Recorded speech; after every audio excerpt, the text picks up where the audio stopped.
Fala galera, mais uma vez eu, Alexandre Magalhães, na resenha com Magalhães e também na resenha com Magalhães no futebol brasileiro. São dois canais, resenha com Magalhães no futebol brasileiro. Mais uma vez eu venho aqui para falar de futebol e fazer aquele resumo da rodada. Qual rodada? Rodada de número 26 do Brasileirão Série A. Então já vou logo pedindo a você, meu amigo torcedor brasileiro que acompanha o canal Resenha com Magalhães, eu vou pedir que você curta, compartilhe, inscreva-se nos dois canais, tá? O Resenha com Magalhães e Resenha com Magalhães no futebol brasileiro. Deixe o seu like, ative a notificação, coloque seus comentários. Entre no nosso WhatsApp, que é o 022 9922 54 1512, que está aqui embaixo na descrição do canal. Você vai lá, diz o seu nome, o time que você torce, que eu coloco você no grupo do seu time. Só para lembrar, é para falar de futebol, não é política nem religião. E se você quiser ajudar o canal a crescer, os canais a crescerem, você pode ajudar através do Pix, que é o número do nosso WhatsApp. Você pode ajudar através do Superchat, quando estiver vendo live. E você pode ajudar através do clube de membros do canal Resenha com Magalhães, aqui embaixo de azul. E você também pode ajudar através do Valeu, que é esse coração com cifrão do lado compartilhar. Mas principalmente se inscrevendo. O nosso canal secundário ainda não chegou aos 1000 inscritos. Para mim ter algumas opções a mais no YouTube, eu tenho que atingir esses 1000 inscritos. Então eu peço a você que já está inscrito no Resenha com Magalhães, que você se inscreva também no Resenha com Magalhães no futebol brasileiro. Beleza? Então vamos lá para a gente fazer o resumo desta 26ª rodada. Mas deixa eu de cara fazer mais um adendo aqui. Não vai adiantar nada, mas eu não posso deixar de fazer. Cara, eu vejo torcedores muitos mimizentos, reclamando que a arbitragem prejudicou o seu time e favoreceu o outro. Vejo muitos torcedores fazer isso. Vejo treinadores falando que o árbitro tal, prejudicou o seu time, que o VAR prejudicou o seu time. Vejo jogadores falando, e muitos abertamente, que o juiz roubou, que o VAR roubou a favor de outros. Ou seja, eu vejo torcedores, jogadores, dirigentes, treinadores, todo mundo reclamando do VAR e da arbitragem. Eles estão errados? Não, não estão errados. Agora tem um detalhe que eu tenho que falar. A arbitragem no futebol brasileiro realmente não é boa. O VAR, então, é sofrível. O tanto que nem para a Copa do Mundo o VAR aqui do Brasil foi. Não foi chamado ninguém. Porque a FIFA entende que o que o VAR faz aqui no Brasil não tem nada a ver com o que faz pelo mundo. Ou seja, ruim. Porra, bicho. Mas os jogadores contribuem com o quê para a arbitragem ficar melhor? Os jogadores brasileiros atrapalham. Os jogadores brasileiros são mal educados. E a torcida gosta. Qual é a torcida que foi lá no estádio protestar porque o seu goleiro fica fazendo cera o tempo inteiro para esfriar o jogo? Para a torcida isso é malandragem. Quando é o goleiro do seu time. Quando é o outro goleiro, é um merda, é um lixo, como as torcidas gostam de chamar a outra torcida de lixo. Torcida não faz nada também. Ela gosta que o jogador do seu time faça isso, porque não reclama, pô. Só reclama quando é contra.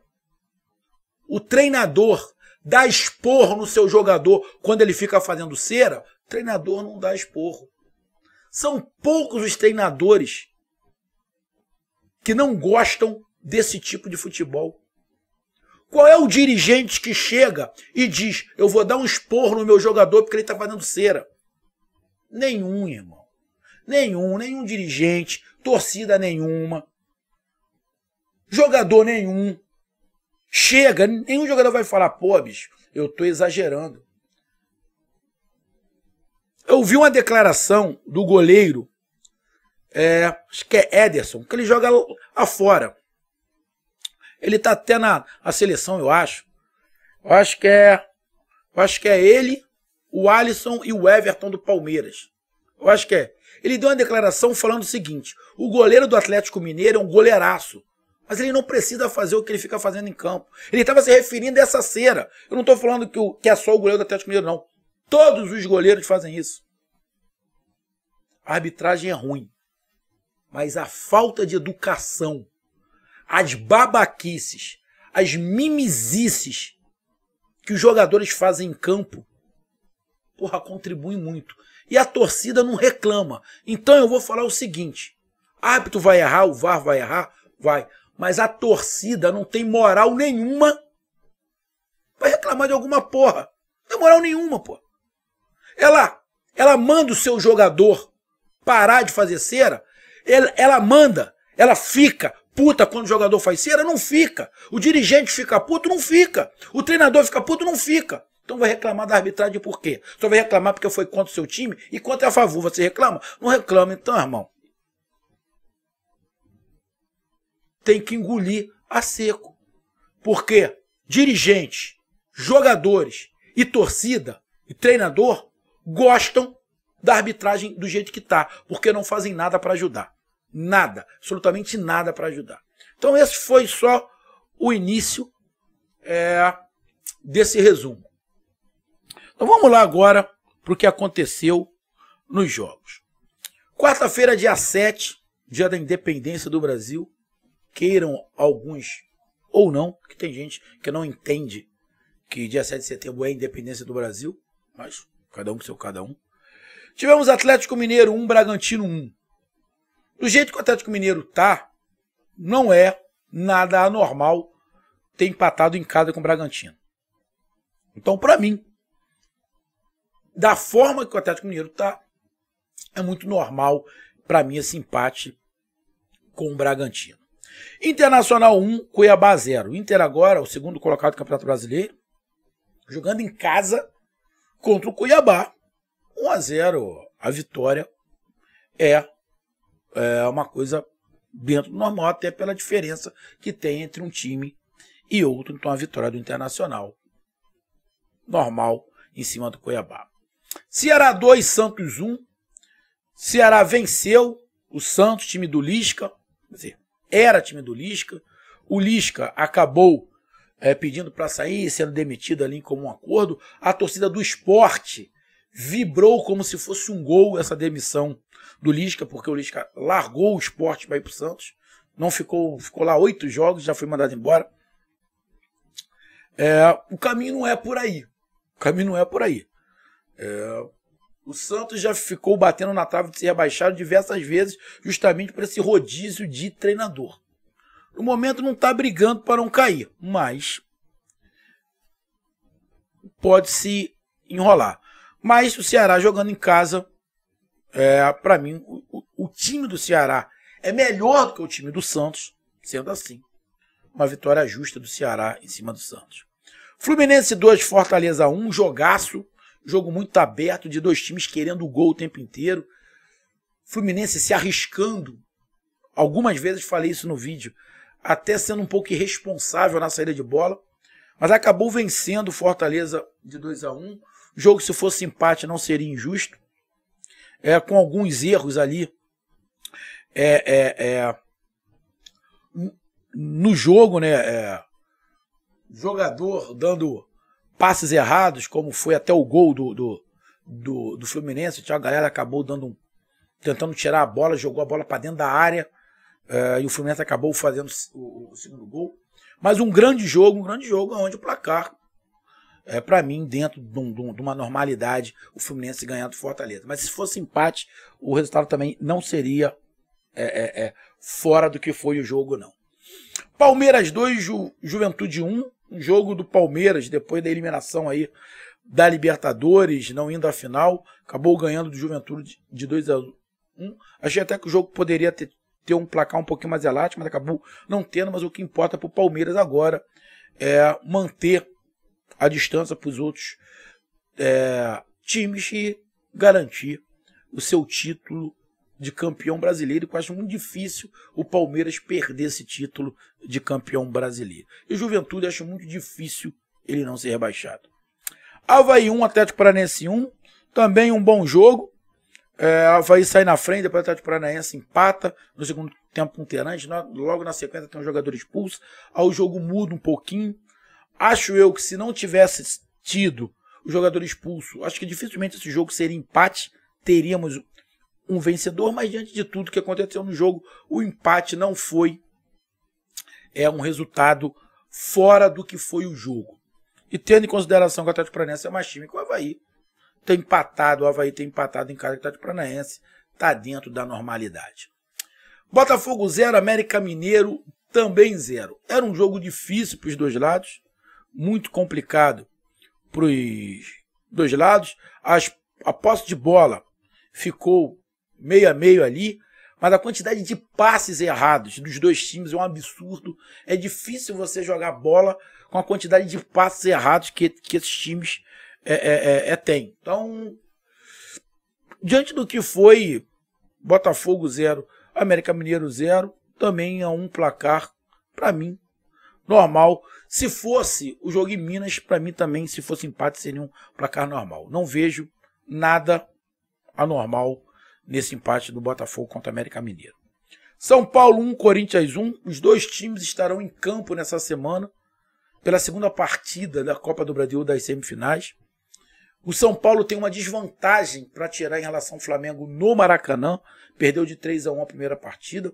O Corinthians empatou a primeira partida aqui no Rio com o Fluminense. Então joga em casa, é a vantagem de jogar em casa. Mas os dois times estavam se preparando, jogaram não pensando no Campeonato Brasileiro.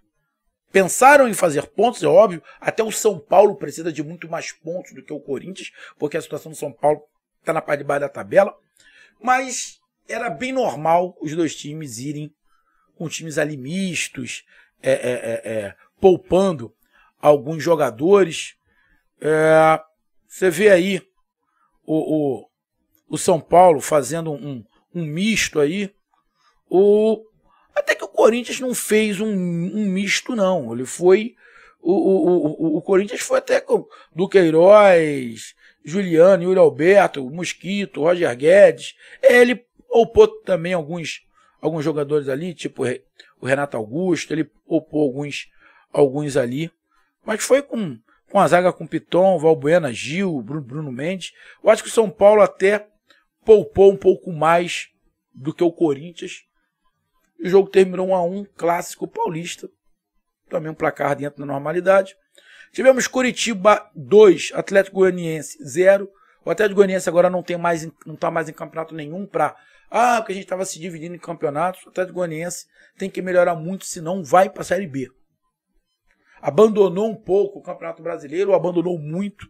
Agora tem que correr atrás. Não sei se vai ter força, se vai dar tempo. E o Curitiba está lutando com todas as suas forças. Começou bem o Campeonato Brasileiro, mas era óbvio que não tinha elenco para manter. Tinha time, mas não tinha elenco. Então ia dar uma caída e de repente agora se recuperando o time, consiga dar uma arrancada e permanecer na Série A. Então a vitória em casa do Curitiba é bem normal. E o último jogo foi Goiás 1, Flamengo 1. Para mim o Flamengo acertou em poupar alguns jogadores, deixar o time misto. Foi basicamente um jogo muito ataque contra a defesa. É óbvio, o Goiás não ia, mesmo jogando em casa, jogar aberto com o Flamengo, mesmo o Flamengo com um time misto. E mais do que misto, o Flamengo jogou sem centroavante, então dificultou um pouquinho mais. O Goiás saiu na frente, depois o Flamengo empatou num gol que o goleiro do Goiás, para mim, falou um monte de besteira. O goleiro do Goiás disse que se ele tivesse errado, ele assumia. Bom, ele mentiu. Ele mentiu. Se ele olhou o vídeo, ele viu que a bola não estava na mão dele. E ele sabe que a bola não estava na mão dele. Ele não assumiu, foi o erro. Para mim, o goleiro vacilou. E a declaração dele foi pior ainda. Que se o tribunal pegar o que ele falou, ele pode tomar um gancho. Se o tribunal pegar a entrevista que ele deu no final do jogo, ele pode tomar um gancho. Porque ele acusou a arbitragem de roubar a favor do Flamengo. Bom, muitos torcedores ficaram alegres com isso. Mas o lance não foi nada. Ele deu mole. Ele vacilou. E não quer assumir. Placar, para mim, bem normal. 1-1. Não vejo nada demais. E para mim o Dorival acertou. Vou falar de novo. Dorival acertou em poupar os jogadores. Por quê? O jogo do Flamengo contra o São Paulo não é porque o Flamengo tem uma vantagem de 2 gols que vai ser molezinha. Muito pelo contrário. O São Paulo jogou melhor do que o Flamengo na primeira partida. Perdeu um caminhão de gols. E o Flamengo foi feliz nas poucas finalizações que teve. Se o São Paulo fizer 2-0 no Maracanã, e isso não é impossível, vai para os pênaltis. O São Paulo já conseguiu tirar essa vantagem do Atlético Goianiense e chegou à final da Sul-Americana. A responsabilidade é do Flamengo. Então, irmão, pra mim o Dorival fez certo. Apesar de ter alguns mimizentos da torcida do Flamengo, que é chata pra caralho, sou flamenguista, mas a torcida do Flamengo é chata pra caralho, muito mimizenta, tá reclamando do cara. Não tem que reclamar, não. Não tem que reclamar, não. Quando ele chegou no Flamengo, o Flamengo estava na 14ª ou 15ª posição. Então, não tem que reclamar nada do cara. E pra mim, o cara fez certo. Com isso, a classificação do Campeonato Brasileiro ficou a seguinte. Palmeiras, líder, muito mais do que líder. Acho que é muito difícil o Palmeiras perder essa liderança. Está com 54 pontos. Na segunda colocação agora é o Internacional com 46. O Flamengo é o terceiro com 45. O Fluminense é o quarto também com 45. Dos 4 primeiros, a melhor campanha é do Internacional. 4 vitórias e um empate. Então, entre os 4 primeiros, a melhor campanha, nos últimos 5 jogos, a melhor campanha é do Internacional, com 4 vitórias e um empate. Aí na quinta colocação, temos o Corinthians com 44 pontos e na sexta colocação o Atlético Paranaense com 43 pontos. Esses seriam os 6 que vão para a Libertadores. Palmeiras, Internacional, Flamengo, Fluminense, Corinthians e Atlético Paranaense. Porém, a final da Libertadores é Flamengo e Atlético Paranaense. Então, já virou o G7.